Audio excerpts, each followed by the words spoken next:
Hello, and welcome to this week's episode of Transforming 45. It is episode 14. And this week, I have a guest who is not here in the studio. It's been a little while since I've done a video episode, and I am really looking forward to this conversation. So this week, we have Amanda Kirkland. She is a personal growth coach. We connected through a podcast networking group, actually. And as always, the universe brings together the people who need to be connected. And we discovered that we were at similar places in developing and growing our coaching businesses. So this is going to be a conversation that, as always, will go all kinds of places that we don't expect, I have no doubt. But welcome, Amanda. I'm really glad you're here today. I'm excited to be here too, and it's nice to be chatting with someone that doesn't live that far away from me either. At some point. Okay, Amanda. So Tell me your story. What is it that brought you to this transformation that you're currently making happen in your life? I've never been a spiritual or religious person, but I've been struggling going through changes for the better part of my life, especially the last 25, 30. I struggled with a very difficult family dynamic to the point where I estranged myself from two parents and a sibling 10 years ago. I've had some very difficult work situations that I pursued because I liked what I was doing and I'm making great money. But it was a battle every single day. I've had some difficult friendships that when they sort of tried the test of time, I seemed to be the one that was at fault for thinking I was the one that had done something wrong. So that's just a little sort of synopsis of a few things. About 3 years ago, I moved out of a neighborhood I'd been living and working in for about 16 years. And then 2 months later, the pandemic hit and we went into lockdown. The project I'd been working on, I was in real estate development for close to 30 years, senior level.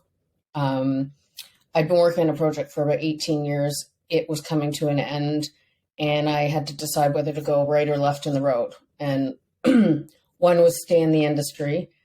I did a lot of looking into that, and it meant taking a substantial pay cut, a substantial position demotion, that I would only be working in one area, let's say marketing, and I was used to having my hands in everything and pretty much running the show and having a lot of autonomy, and they knew I got the job done and I could be trusted. So at 55 years old, to me, that would have been going backwards. Trying to do that.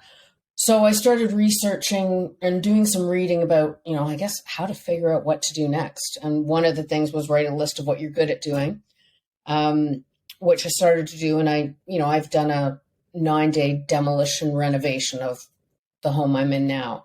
I've organized events, done, condo sales launches, model suites, decor centers, printing signage, writing.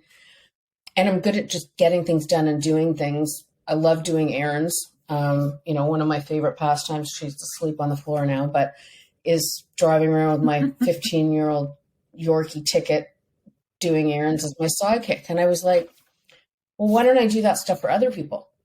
So I came up with a concept of a personal concierge business. At the same time, an email popped into my inbox, and it was a coach who I knew previously from a gym, who was looking for people that wanted to make, 5 to 10K. Sounds good to me. So sort of interviewed, was accepted. And a lot of the work at the beginning, and I didn't realize that that's where we were going, was like personal work. And I started to learn terms like, limiting beliefs. Like, I'm not good enough. I'm not smart enough. It's too late. I didn't know those things ran in the background and are responsible for, I'm going to say 90% of the reactions we have to things.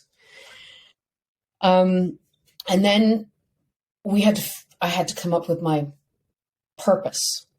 And this was about a 3-hour call, half a box of Kleenex. Amanda Kirkland never thought she had a purpose. I didn't even know what that was. And if people did have purposes, I wasn't one that had a purpose. That's for sure. And I almost gave up. And then I said to her, I just want to bleep and be happy and people to be happy. And that just like spat out of me.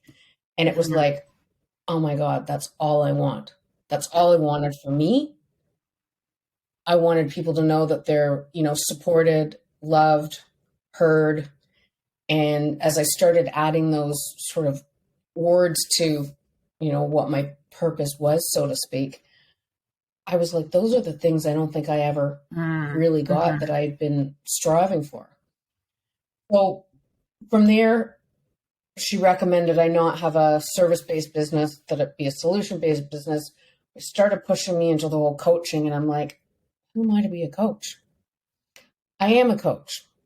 I've spent a few years doing training. On top of that, I've got the lived experience in terms of the family estrangement, the difficult and toxic work relationships, the family dysfunction, and I could go on. I think I said at the beginning, I'm not a spiritual or religious person. I do believe in the universe now. And the universe started dropping one breadcrumb after the other. And I followed them and I didn't question it. And, I still say to a few people, there's no way I could have gone from real estate development for 30 years to suddenly, going the entrepreneurial route and becoming a coach and I want to help people avoid the struggles I did. And a lot of the stuff I went through took about 25, 30 years away from me of I'm going to say, no one's got a simple life, but I didn't have to fight and struggle, or I shouldn't have had to fight and struggle the way I did in a lot of situations and defend myself and explain.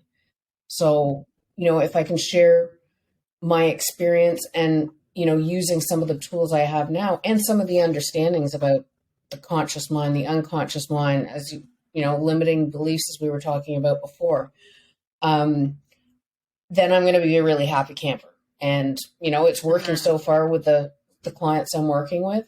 I get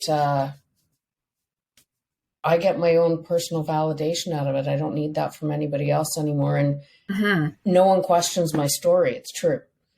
And I'm also, proof that my life right now, my bio says it's 31 flavors of Baskin-Robbins ice cream. I think anyone listening in the States also knows what Baskin-Robbins ice cream is. But it's basically gone from toxic to terrific. And, at the same time, all of a sudden there's a person in my life.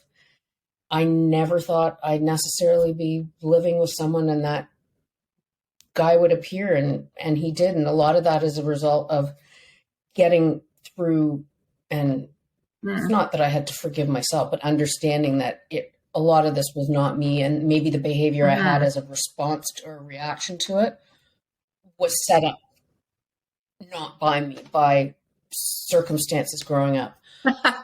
So now I should take a breath. Well, yeah, I mean, it's vulnerable when you open up and tell your story.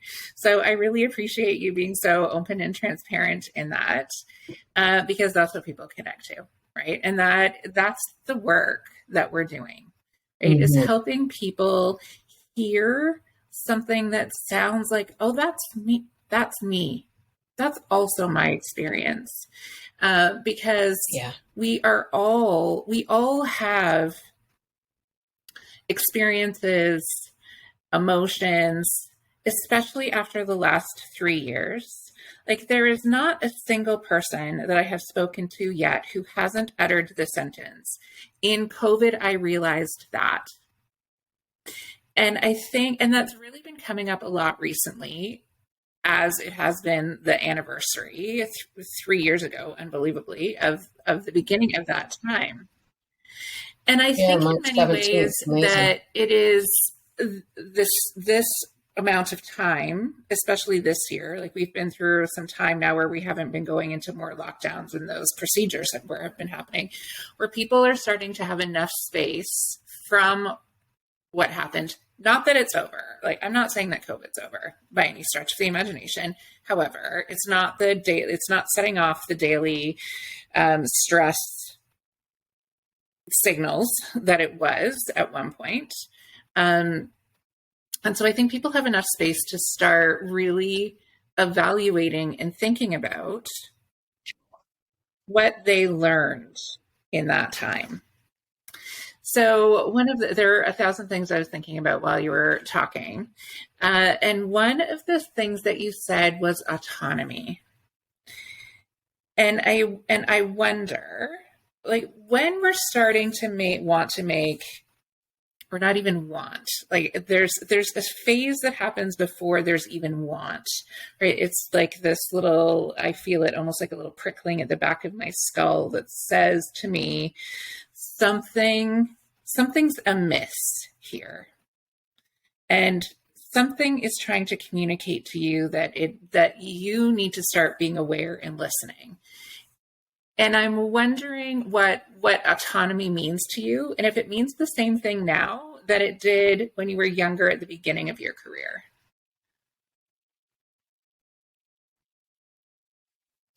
I don't think I knew what the word autonomy was at the beginning of my career. One of the things, I don't think I was like, okay, did I say what Lisa's going to say during COVID? This sounds really awful, but COVID and the lockdowns were probably the luckiest thing that could have ever happened to me. I never, ever have had any time to, like, I started working from home, so I was out. I still was employed with the last company I was working with, but it was winding down, and it had been not good for a long time, and it was coming to an end, and so just removing myself from that place and the stresses, and starting to realize, when I challenged something, there was an end, and I was like, you know what? I give up. I can't do this anymore. And I still did the work I needed to do, which I always do. I'm responsible that way. But I started learning more and, like I said, working with a coach and investing a lot of money too, which was well worth it. But back to your question about autonomy, I had it in certain ways in terms of my role and position and responsibilities in the workplace. And that was just freedom, trust, not necessarily liked by some people, but, and I think that's one of the things about whether it was choosing to, estrange myself from my family, it's making those decisions that are best for me. And, there could be naysayers galore out there. That's fine. But what I did for myself was survival. I mean, that's the only way I can put it. If I had kept trying to set boundaries and adjust the way we communicated, I was just beating my head against a brick wall. And, in terms of the work situation, the stuff I know now, if I'd had some of those or some of that awareness, I would have walked into the boardroom and maybe not challenged the, guy beating his chest because he's making up for some other shortcomings he has that we don't realize he's trying to make up for. So I'm, roundabout not getting back to this sort of autonomy, but I think it's being able to make those choices and decisions for myself, and it's, who I'm surrounded by. I have a very limited old circle of friends. But the people I have around me now, whether it's virtually or in person, that I've met sort of in my new community and also have attracted, is like, I'm going to say 200 times bigger than it's ever been in my entire life. Yeah. And that's all happened in the last couple of years. And, on top of it, like I mentioned, the relationship. Yeah. And that's why, thank you for engaging in that conversation, because it wasn't a question that we had talked about. But I think autonomy is so important in the shifts that people are experiencing, but we don't even realize it. Right? In so many ways, the decisions that we make when we're younger, in retrospect, are not necessarily autonomous, because they are wrapped up in the expectations of culture, of what the school system tells us is the right direction, of our family, of, the thousand pressures that young humans face, as well as the stories that they are told. So there's all of that wrapped around these decisions that we make that we think are autonomous and they are for ourselves. And at the same time, we're asking young people to make decisions when their full brain isn't even online yet. So they're kicking kids out of school way too early, for example, right? Yeah. Yeah. Like your brain.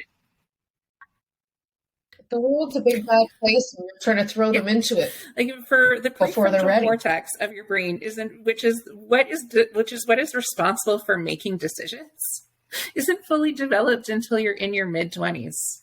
It's like 21 for females, 25 for males. And yet we're asking 17, 16, 17, 18-year-olds to make these decisions. So they are not autonomous.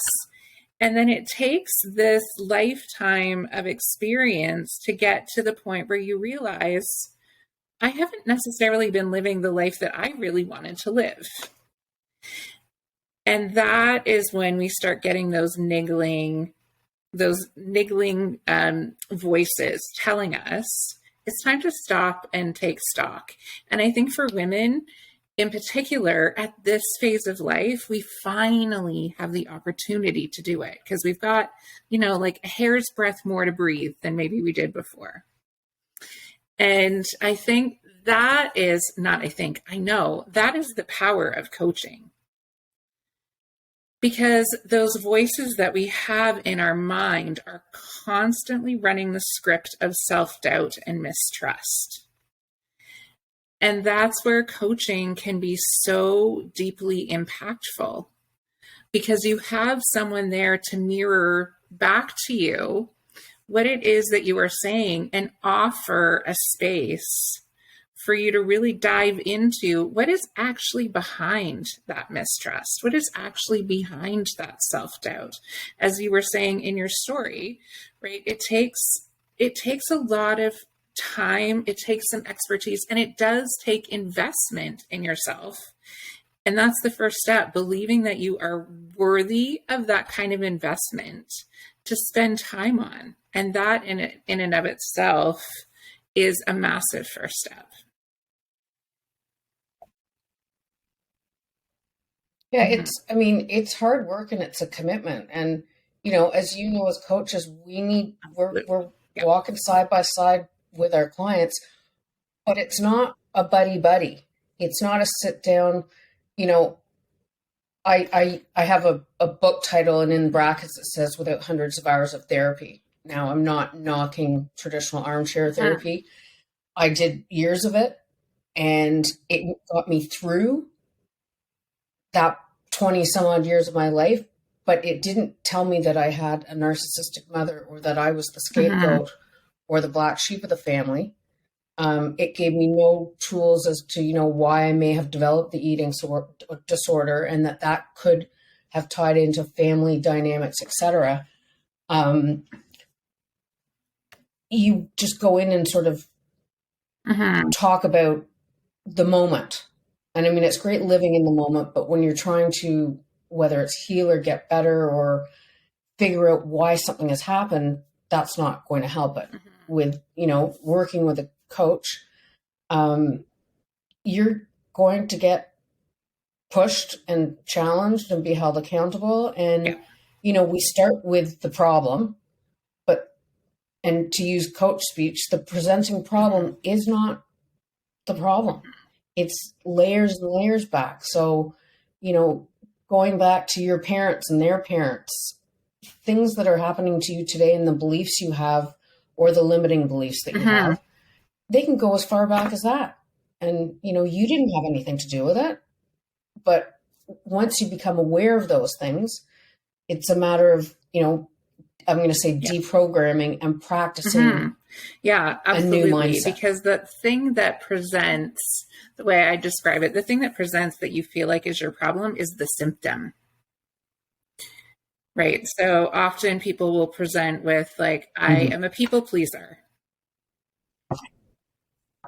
That's my problem. I'm a people pleaser. But that's not actually the problem. That's the symptom. That's the way it's showing up.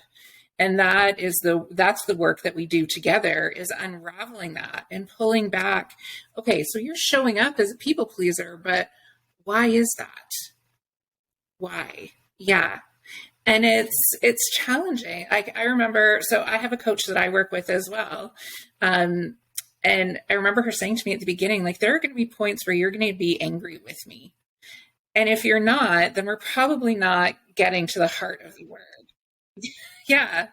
And she's right. I mean, I love her. She's really helped me work through a lot of things. And, but there are times where I am mad. And so that's kind of the conversation, is that the role of a coach is to provide you opportunity and with both support and challenge. Equal doses of support and challenge, which is what's necessary to get to what's underneath that presenting problem. Yeah. 100%. So your work in particular is really focused around toxic relationships. And in your story, you talked about some of your own personal experience with being in those relationships. So how do you know, what are the red flags that you are, what is a toxic relationship?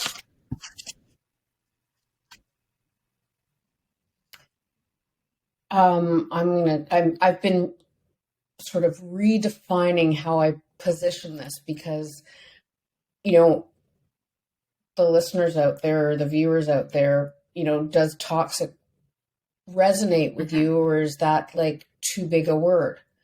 I mean, I didn't realize that, whether it was the family dysfunction, the unhealthy, unprofessional things happening at the office, the way, my best friend was treating me. Would I have used the word toxic 3 years ago to describe those things? Probably not. Now knowing that I'm, justified and valid, that there were things wrong with all those relationships. A one-sided friendship, for example, you putting more into a relationship than somebody else's. You're in the workplace, you've completed a huge project, and you're really proud of it, and you actually have to say, well, hey, what do you think? And it's like, well, are you happy with what you did? And I'm like, yeah. Right. Well, what else do you expect? So, no recognition or no praise. And, that is something I've had to let go of, needing the validation and recognition, and know I can't change other people's behaviors. However, we're humans. Like, we need that feedback. We need that connection. You need that hug. You need that pat on the back. And when you don't have those things, I don't know. I mean, I was constantly going out and talking to Mm-hmm. everybody about, my shit, this thing at work, this thing with the family. So, in the family situation, um, you're constantly fighting to be heard or trying to explain why you still like wearing your ripped jeans at 40 something years old, or, a short skirt, and you're being frowned upon.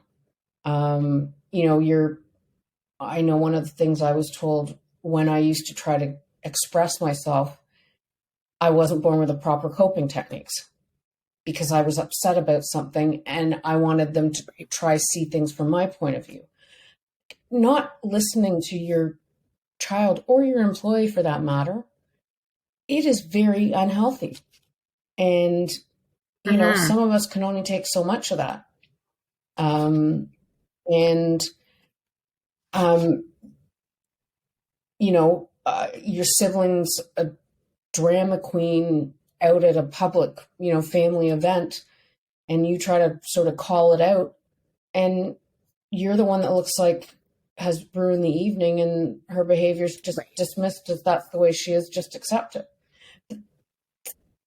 So although you can't necessarily change those scenarios, one of the things in my own life and lived experience and what I bring to my coaching is the things that have helped me now. Mm-hmm. This is a before and this is the after, how I would have, I don't have the opportunity in certain scenarios to be able to use my tools now to do a redo. But, as life goes forward, I still am going to get triggered by things and, want to react, not respond to Mm-hmm. things. But my awareness is all there now. So I don't know if it's unhealthy, ones that leave you questioning yourself, ones that leave you needing to talk things out with other people just for someone to like hear you and tell you that you're not Mm-hmm. going like crazy. Yeah. Um, and yeah, I mean, I didn't realize at the time that I was getting up every morning, especially Mm. for work, ready to do battle. And I was going into a boardroom and, you know, I have extremely high expectations of myself as I do of humankind, or at least the people in my life. And I was constantly just being let Mm-hmm. down over and over and over again. And it doesn't mean that those people were bad Yeah. people. It's just, we all see an apple on a table Yeah. and we describe it completely differently. And that's through, based on what experience Mm-hmm. we've had, like our filters are different. I'm sort No, of, I think as so. usual, There's a jumping couple of around, things that but are coming up for me. One of them is just the complexity and nuance of human relationships, because nothing in what I'm hearing you say is creating like a good person and a bad person. Right. And that's what can be so challenging in relationships like that, because you can see the good aspects of that person, or you can see the way that they interact in really healthy and positive ways with some people. And at the same time, if someone is acting as an energetic vampire in your worlds, that's your reality. So what I mean by energetic vampire, it sounds very traumatic.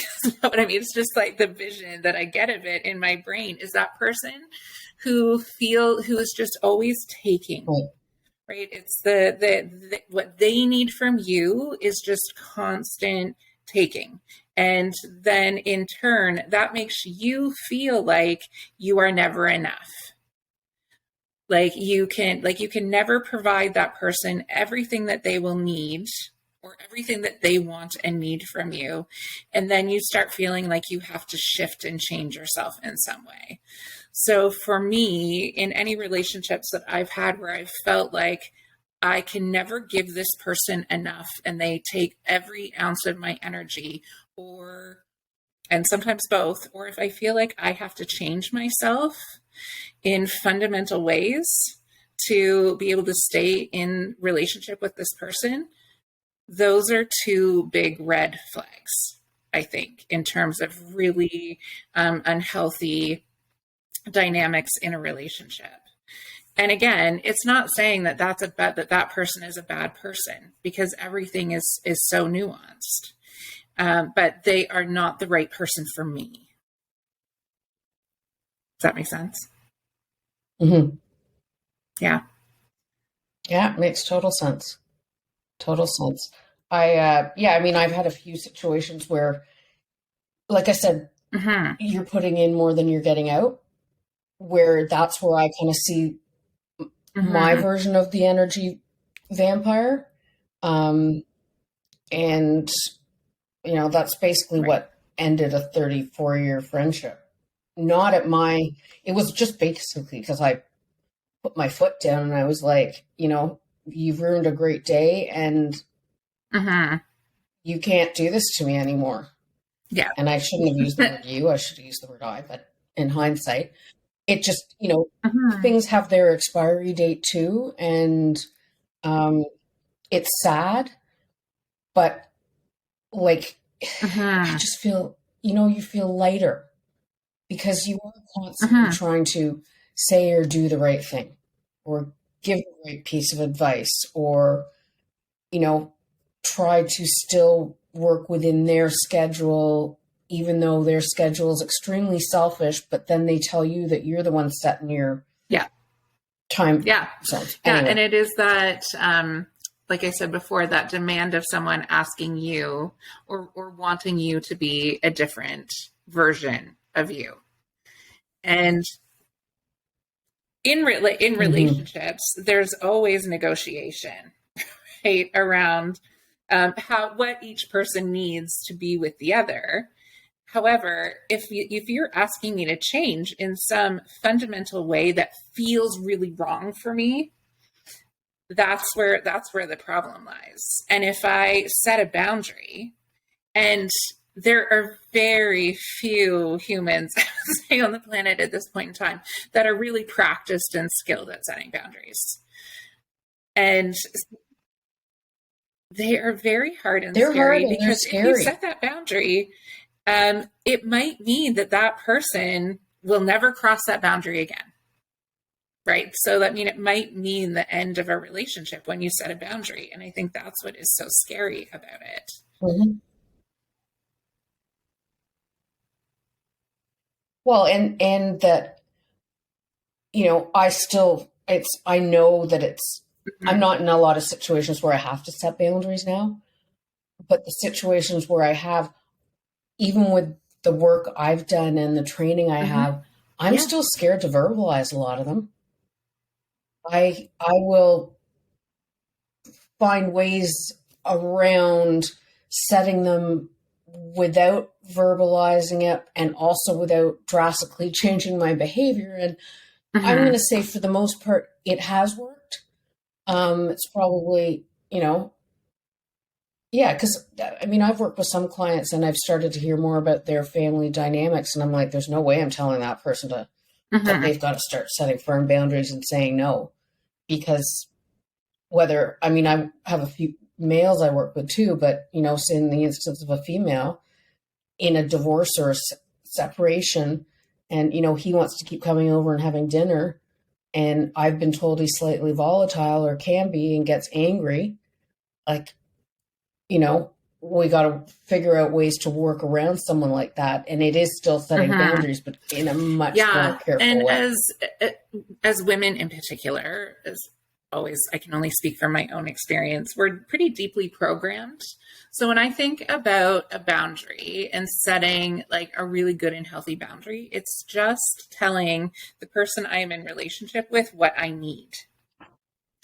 Right. And as women, we are pretty deeply programmed to never express what you need and to just shift and change to meet the needs of those around you.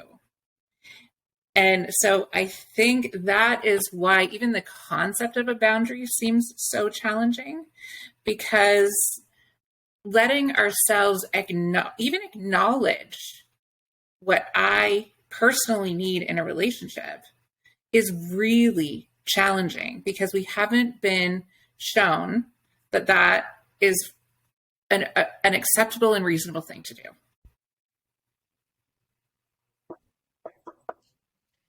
I just had an aha moment.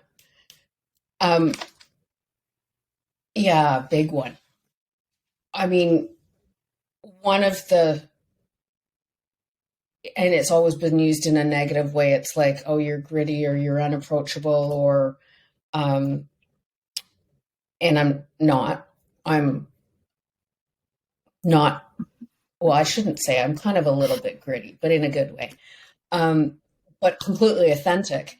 And I was like having flashbacks to what you were talking about in terms of women and saying what our needs are. I think that is one of the problems that has plagued me and followed me around, that I have been so, this is what I need, this is who I am, and explaining. I've been doing that for longer than I can remember.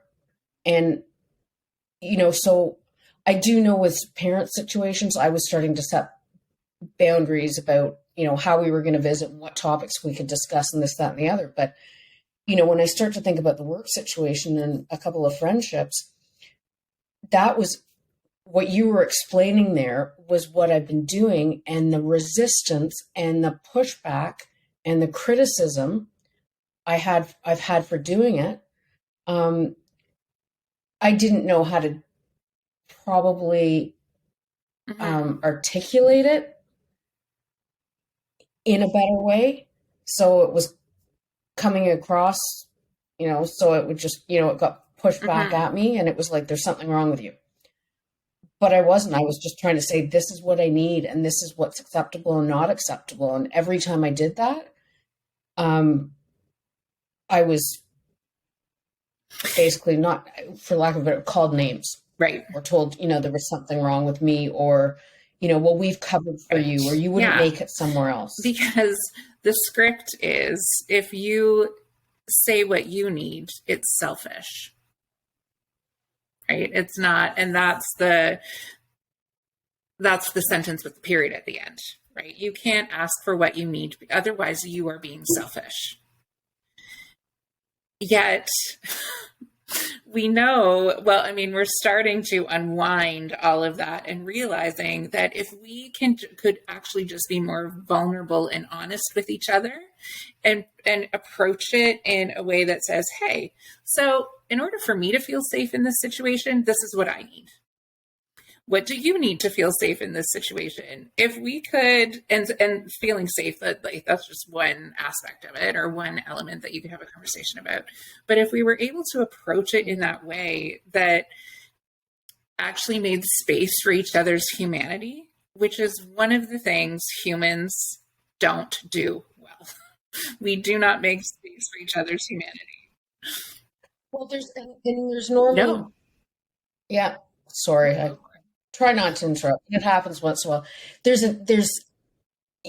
in the scenarios I'm looking at where it is a dysfunctional or a toxic, there's also an ego involved there, and a bigger one than the one that I'm going to say, like I had. I mean, sure, I still have an ego because I wanted to be heard and listened to and validated, but there's another ego, or, a personality disorder, be it a narcissistic, parent or employer or sibling.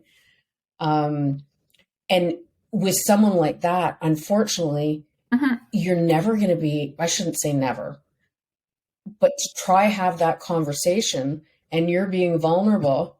I mean, I've tried that too. I've laid flipping, my heart wide open, trying, like begging and pleading with these, I'm going to say toxic people. And, I look like the crazy one, or I look like there was something wrong with me because I was emotionally invested in it and emotionally charged. And that just gave them fuel to... Yeah, it makes the vampire more powerful. Use it against me. And there are times, I'm really glad you brought that up, because there are times where you do just have to make the decision of like, this person is not for me, right? If we look at it on a global stage, and you and I have no idea what your political beliefs are, so maybe you're going to get into some rocky road. I don't know. But it's like the conversation that the majority of the world is having with Donald Trump, right? Like, Donald Trump is the epitome of a narcissist who just is constantly shifting the story so that he is the victim, right, in every single story. And there's not, and even though like the whole world's, well, I mean, the majority of people on the planet are saying, hey, this is really problematic. The things that you're spawning and creating are a huge issue. Then the narcissist takes that and turns it on those people, right? So, yeah. 100%. In not even, I wouldn't say in defense, but I did, because his Yes. not him as a person never intrigued me. His behavior intrigued me, and how someone can get away with that.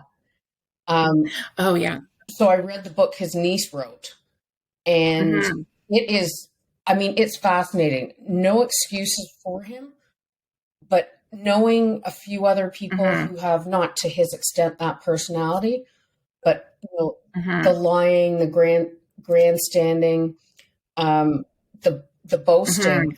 When you start to read about his childhood, like I know when we originally spoke, we wanted to maybe go down a generational trauma road. Maybe that'll be another episode. But when you look at like his father and his father's father, there's a roadmap to why he does and says and behaves the way he does, which, like I said, doesn't make it okay, but at least there's some logic to it now. But like, someone needs to stop. Like, someone needed to stop people in my family or you know, work situations. And there aren't people out there. So it's like, how do we manage? And that sometimes the breaking of the pattern is the saying, no, I'm sorry, we can no longer be in relationship. Like, you, at this stage, you are not capable of, I am not capable of helping you understand what I need. And so I am going to remove myself from this situation because it's not creating healthy space for me to be in. It's, and going back to that, you know, like the complicatedness and the nuance, the messiness of humans and relationships. Again, it's not that, you know, even with Trump, like you said, no one comes in to, like, there isn't a baby that is born in that way, right? It is, you are a product of everything that you have experienced. So I think it's also really helpful to stop taking off the labels of like good guys and bad guys and just realizing we are all humans who have had really hard and different experiences. And now I'm going to use my autonomy to decide how I create my reality and who's going to be in that reality. Yeah. Yeah. And, you know, sometimes it happens gradually, like you were saying when we were talking earlier, that, you know, COVID or the pandemic has given people some time also to like have a few reflections. And, you know, if I hadn't followed the breadcrumbs, the universe started dropping for me. I didn't intentionally set out, and sometimes we don't, but, you know, listening to podcasts, reading some books, deciding, you know, you want to move forward, things start, like, other things start happening in your life. Like, I've had, you know, there's something that I've learned, you know, as being an entrepreneur business, you know, it can be pretty nail biting at times, and like, what am I doing? And holy cow. And like, you know, having those limiting beliefs. Am I good enough? Am I starting this too late? Like, people don't like me. I don't know what I'm talking about. There's something called pleasure stacking, which I've started doing. I don't know if you're familiar with that, but it's basically, you can go back and I'm doing it based on where I was a year ago and where I was now. And if I think, you know, a year ago I had, let's say, you know, a couple of case studies and a couple of clients. Now, I've got a weekly roster of clients. A year ago, I'd never guessed it on a podcast. It's only March, and I've done, I think you're my 8th, and I have another 7 scheduled in the next month and a half. A year ago, I wasn't in a relationship. Now I'm living with somebody. So and those things, it's not like I decided I was, I know there's a lot of manifesting coaching. I haven't really gone down that road necessarily myself, but I just know that making the changes in the work I've done, all of a sudden, those things have been happening.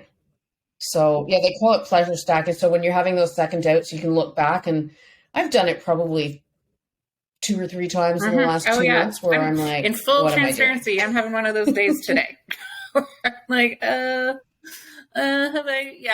it's looking at the evidence, right? Because that internal voice and that internal panic motor is so strong and so loud that we have to be able to separate from it and say, okay, let's take a rational moment here and let's look at the evidence. I love that. Yeah. Look at the evidence. Because there's evidence that's showing us I really like that. You've created this, and you've done this, and you've done this.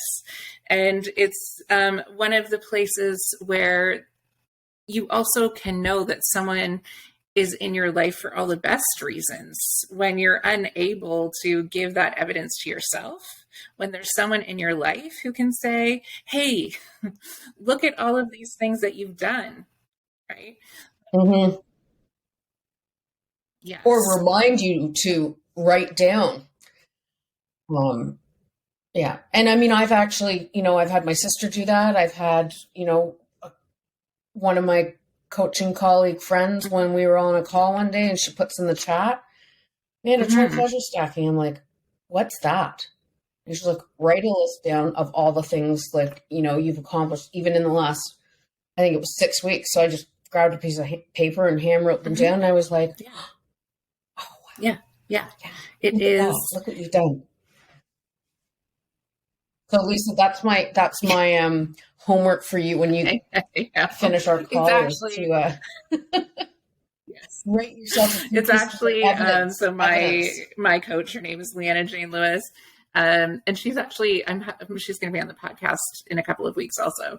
That was her homework for me this week, actually.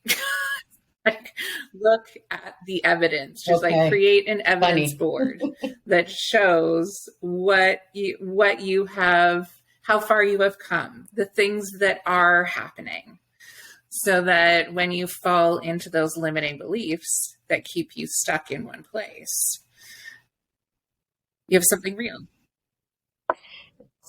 It's funny you say that, because right over there behind my printer is a vision board that I did 3 years ago. And about 2 months ago, I'd mentioned to Sean a couple of times that I'd done this vision board. And I don't know if it was the end of last year. We were having Friday night drinks in the kitchen, and I was like, I never have showed you that vision board, have I? I came downstairs and I got it. And what I didn't realize is it all came true. Mm-hmm. It's the craziest thing. Yeah. And it was in 3 sections. It was like work. And then there was the word love and sex. And it was a guy on a beach with sunglasses. I can't remember which movie star it was. And then there was the whole yoga thing in the middle, which is my self-care, so to speak. And I looked at him and I'm like, oh my God, this has all happened.